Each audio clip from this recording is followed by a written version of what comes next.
भारत माता की वंदे। छत्रपति शिवाजी महाराज की, छत्रपति संभाजी महाराज की। या मंचावर उपस्थित या विभागाचे लोकप्रिय आमदार श्री किशोर जोरगेवारजी, या मंचावर उपस्थित आदरणीय जिल्हाधिकारी विनयजी गौडा, जिल्हा पोलीस अधीक्षक मुमुक्का सुदर्शन, सचिव जिल्हा विधी सेवा प्रमुख श्री सुमितजी जोशी, जिल्हा परिषद मुख्य कार्यपालन अधिकारी विवेक जानसन जी, मनपा आयुक्त श्री बिपिनजी पागीवार, अतिरिक्त पोलीस अधीक्षक रीनाताई जनबंधू, शिक्षण अधिकारी कल्पनाताई चव्हाण, सर्व आदरणीय पोलीस अधिकारी कर्मचारी, जिल्ह्यातून इथं उपस्थित सर्व पोलीस पाटील बंधू भगिनी व सर्व मान्यवर पत्रकार बंधू भगिनी व शहरातील मान्यवर गणमान्य नागरिक बंधू आणि भगिनींनो, नवचैतन्य या प्रदर्शनीच्या आयोजनाबद्दल मी जिल्ह्याचा पालकमंत्री म्हणून श्री पोलीस अधीक्षक यांचं मनापासून अभिनंदन करतो व त्यांचं मनापासून कौतुक करतो। या प्रदर्शनीच्या सोबतच पोलीस पाटलांसाठी एक सुंदर हँडबुक तयार करण्यात आलं। त्या पोलीस पाटील मार्गदर्शिकेचंही अधिकृत विमोचन झालं असंही मी आपल्या सर्वांच्या साक्षीने घोषित करतो। या कार्यक्रमाच्या माध्यमातून पुढचं वर्ष आपण सर्वांनी चर्चेच्या माध्यमातून, संवादाच्या माध्यमातून जो संकल्प निश्चित केला, जे लक्ष्य ठरवलं आहे, पुढच्या वर्षामध्ये हे लक्ष्य प्राप्त करण्यासाठी या नवचैतन्य प्रदर्शनीतून तुम्ही निश्चितपणे चैतन्य घेऊन जाल हा विश्वासही मी या निमित्ताने व्यक्त करतो। असं म्हणतात की पोलीस हा एक आदर्श नागरिक असतो आणि आदर्श नागरिक हा समाजाचं रक्षण करणारा पोलीस असतो। दोघांच्या समन्वयातून महाराष्ट्राच्या 36 जिल्ह्यापैकी चंद्रपूर जिल्हा हा कायदा व सुव्यवस्थेमध्ये अग्रेसर व्हावा, इतरांनी या जिल्ह्यातल्या प्रशासनाचा हेवा करावा, पोलीस विभागाचं कौतुक करावं आणि नागरिकांच्या संदर्भात गौरव उद्गार काढावे असं काम या जिल्ह्यामध्ये व्हावं असं मला व्यक्तिगत रीतीने वाटतं। खरं तर आपण सर्वजण या जिल्ह्याचे नागरिक आहोत। जेवढी जबाबदारी पोलीस अधीक्षकावर आहे त्यापेक्षा जास्त जबाबदारी हे तुमच्यावर, माझ्यावर आहे, गावातल्या जनतेवर आहे, पोलीस पाटलांवर आहे। पण हेही तेवढंच खरं आहे की आज कायद्याचं उल्लंघन करणं याच्यामध्ये पुरुषार्थ आणि पराक्रम मानला जातो आणि अशा प्रसंगास पोलीस पाटील म्हणून आपल्यावर एक मोठी जबाबदारी आहे की माझं गाव हे कायदा सुव्यवस्थेच्या बाबतीमध्ये आदर्श व्हावं, कायदा व सुव्यवस्थेच्या बाबतीत सज्जन शक्तीच्या पाठीशी पोलीस विभाग व पोलीस पाटील हा उभा राहावा। जेव्हा ही सत्य असत्य, धर्म अधर्म, चांगलं वाईट याचं द्वंद्व होईल तेव्हा सत्य धर्म आणि चांगुलपणाचा विजय व्हावा।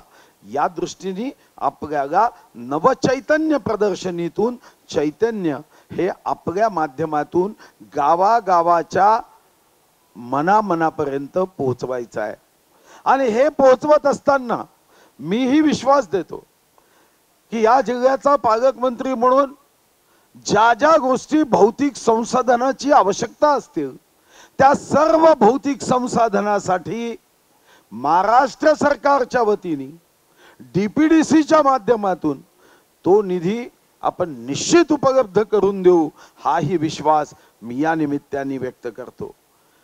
खरं तर कोणताही समाज हा सर्वंकष सर्वांगीण प्रगती तेव्हाच करू शकतो जेव्हा सर्वांनी एकत्र येऊन समूह भावनेने विचार करण्याची आवश्यकता आहे।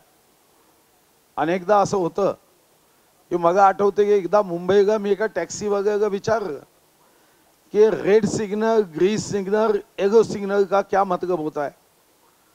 तो मगा म्हणागा कि ग्रीन सिग्नल है तो गाड़ी एकदम तेजी से ले जाना, और अगर रेड सिग्नल है तो आजू बाजू में देख के गाडी ले जाना। आता हा भाव जर कायद्याचं पालन करताना असेल, किंवा मी कधीतरी एक पुस्तक वाचलं, त्या पुस्तकात असं म्हटलं होतं की या देशामध्ये 80% लोक प्रामाणिक व चरित्रवान यासाठी आहे की हा देश सेवा करणाऱ्यांची किंमत करणाऱ्यांचा देश आहे, हा महामानवांचा देश आहे। पण जेव्हा कॉलेजमध्ये गेलो तेव्हा तेच वाक्य दुसऱ्या अर्थाने वाचायला मिळालं।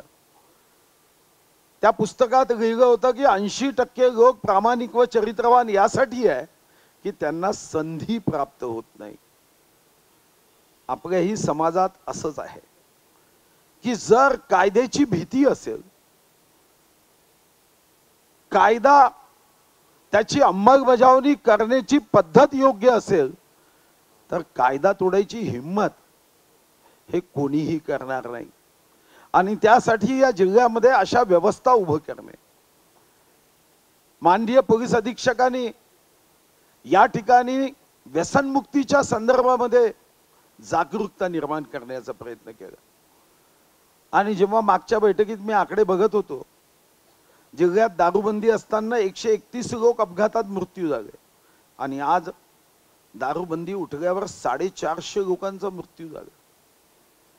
दारू पिणारा हा तेव्हा आपला होश आवाज त्याला राहत नाही, आणि मोठ्या प्रमाणावर जेव्हा गुन्ह्याच्या संदर्भामध्ये याचं विश्लेषण केलं जातं तेव्हा व्यसन हे सर्वात मोठं कारण आहे। आणि यासाठी सुद्धा जनजागरण करणं, सुदैवाने परवा मी आणि आमच्या पक्षाचे राष्ट्रीय अध्यक्ष जगत प्रकाश नड्डाजी आम्ही सर्वजण मुंबईमध्ये अश्वमेघ यज्ञात होतो। साधारणतः अश्वमेघ यज्ञ याचा अर्थ फक्त आहुती टाकणे नव्हे, त्या ठिकाणी वैचारिक आहुती टाकण्यासाठी 50 देशातून लोक आलेत, आणि नशामुक्ती हा त्यामधलाही एक संकल्प होता। आपणही जिल्ह्यामध्ये पोलीस अधीक्षक, जिल्हाधिकारी, महानगरपालिकेचे आयुक्त आणि जिल्हा परिषदचे मुख्य कार्यपालन अधिकारी आणि इथं उपस्थित पोलीस पाटलांना माझा आग्रह आहे की आज आपण व्यसनमुक्तीच्या संदर्भामध्ये इथं संकल्प केलाय, पण फक्त संकल्प करून पुढे जाता येणार नाही। या पाठीमागे एक मोठं व्यसनमुक्तीचं आंदोलन आपल्याला सुरू करावं लागेल, नशामुक्तीचं आंदोलन सुरू करावं लागेल।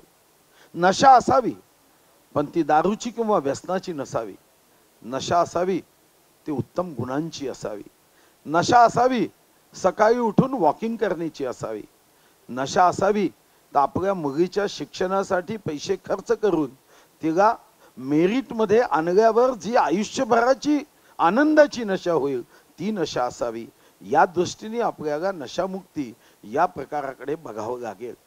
खरं तर मी इथं आल्यावर पोलीस पाटलांचे जे अध्यक्ष होते त्यांनी मग निवेदन दिलं की आमच्याही मागणी आहे। खरं तर मी अर्थमंत्री असताना पोलीस पाटलांचं मानधन वाढवून दिलं।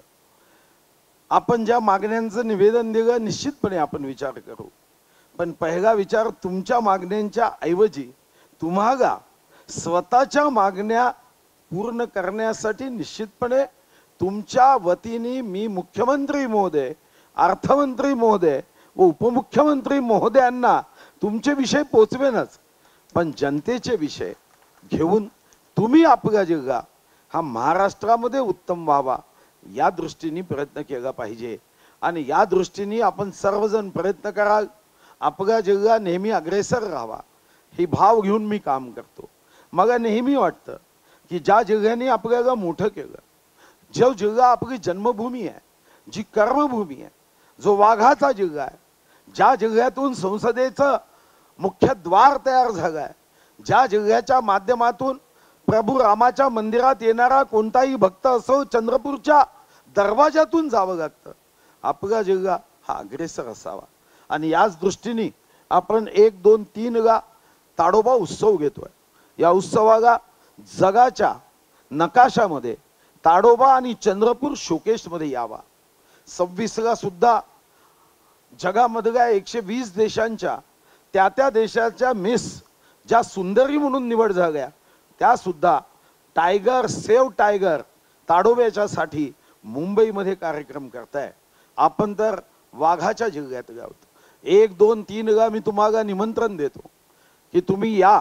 1, 2, 3 मध्ये वनाचं, पर्यावरणाचं, वाघाचं, वन्यजीवाचं चिंतन होणार आणि सायंकाळी सांस्कृतिक कार्यक्रम होणार आहे.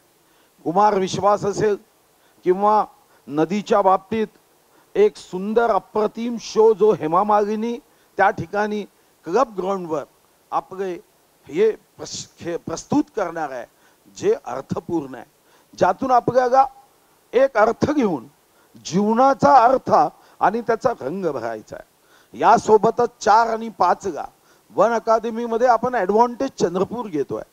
साधारणतः जिल्हाधिकाऱ्यांशी मी बोलत होतो की आपण हजारो कोटी रुपयाचं इन्व्हेस्टमेंट हे आपल्या जिल्ह्यामध्ये यावं. आपल्या तरुणांना आई वडिलांना सोडून इतर ठिकाणी जावं लागू नये अशा व्यवस्था येणाऱ्या 10 वर्षात उभ्या करता याव्या. या दृष्टीने याचं बीजारोपण हे आपण ॲडव्हान्टेज चंद्रपूरच्या माध्यमातून 4 आणि 5 ला करतोय, ज्यामध्ये स्वतः उद्योग मंत्री येईल, ज्यामध्ये अनेक उद्योजक येतील आणि प्रयत्न हा आहे की चंद्रपूरच्या कोणत्याही मुलाला पुढच्या 10 वर्षामध्ये याच ठिकाणी रोजगार प्राप्त व्हावा आणि अभिमानाने तो म्हणू शकला पाहिजे की मेरा जिल्हा मेरा अभिमान चंद्रपूर. या भावनेने त्यांनी चंद्रपूरच्या विकासाच्या प्रगतीमध्ये योगदान द्यावं. मी आपल्या सर्वांना सदिच्छा देताना, शुभकामना देताना श्री सुदर्शनजी यांच्याकडून अपेक्षा व्यक्त करेल की नाम सुदर्शन है तर जे जे वाईट आहे, जे जे म्हणून माफिया आहे, जे जे म्हणून गुन्हेगार आहे, आता मात्र सुदर्शन काढण्याची आवश्यकता आहे. आणि हे काढण्यासाठी जिल्हाधिकारी महोदयांनाही मी सांगितलं. मी जेव्हा राजकीय पक्षाच्या बैठकीत असतो आमच्या पक्षाच्या, तेव्हा आम्ही म्हणतो अबकी बार 400 पार, पण तुम्ही कमीत कमी अबकी बार तडीपार 100 पार. आणि या दृष्टीने तडीपाराच्या जेवढ्या केसेस आहे, मी वर्धा जिल्ह्यामध्ये 108 तडीपार केले, पण दुर्दैवाने चंद्रपूरमध्ये तडीपार करताना एकदमच माणुसकी दाखवू नका. कधी कधी पाषाण युगातून अशा तडीपारांसाठी पाषाण हृदयापर्यंत प्रवास करावा लागतो, तो तुम्ही करावा. गुन्हेगारांसाठी तुमचं हृदय हे पाषाणाचं व्हावं आणि जे सज्जन संवेदनशील आहे त्यांच्यासाठी मात्र कोमल व्हावं, हीच शुभकामना देतो. आणि निश्चितपणे आपला जिल्हा कायदा सुव्यवस्थेच्या बाबतीत अग्रेसर करताना मी व सरकार तुमच्या पाठीशी पूर्ण शक्तीने उभं राहील हा विश्वास देतो. धन्यवाद. जय हिंद, जय महाराष्ट्र.